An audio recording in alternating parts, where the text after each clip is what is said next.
God will not answer your prayers unless you're grateful. That's right. If you're complaining, you're griping, and yet you're asking God to help you, but you are ungrateful to the things God has already done for you, then you might as well forget it. You're not going to get your prayers answered.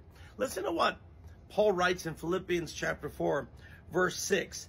He says, do not be anxious about anything, but in every situation by prayer and petition with thanksgiving, present your request to God.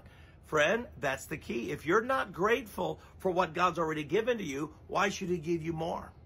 See, and some of you, you're very ungrateful. You pray for your spouse, but you're ungrateful to your spouse.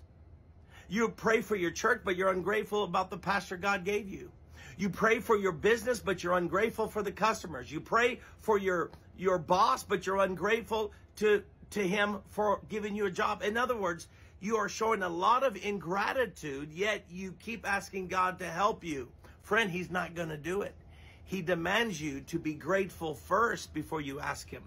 See, and here's the thing. When you're asking God for something, it's because you are lacking something in your life. Maybe you're lacking health or needed money, or you're lacking peace in your marriage, whatever.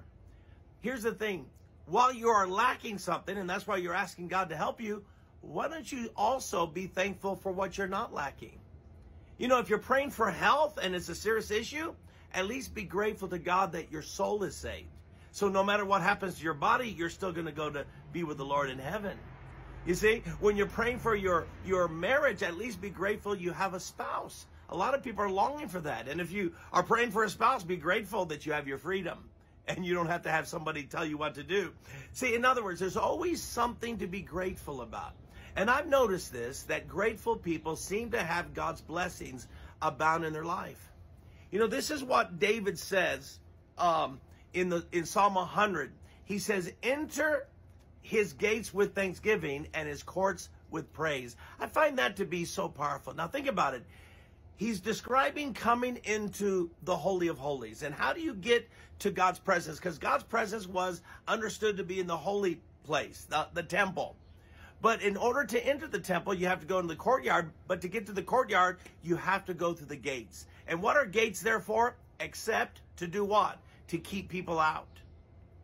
But he's saying you got to enter the gates. Before you can even come and approach the throne of grace, you have to come through the gates.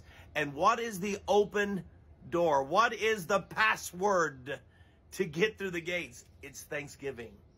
Do you get this? You're not even going to get close to the throne if you're not grateful. And you have to begin with praise. Even in the Lord's Prayer, you see thanksgiving and praise in it. You know, holy is your name. He's already telling you, praise the Lord. And then when you get into the courts, you offer praise.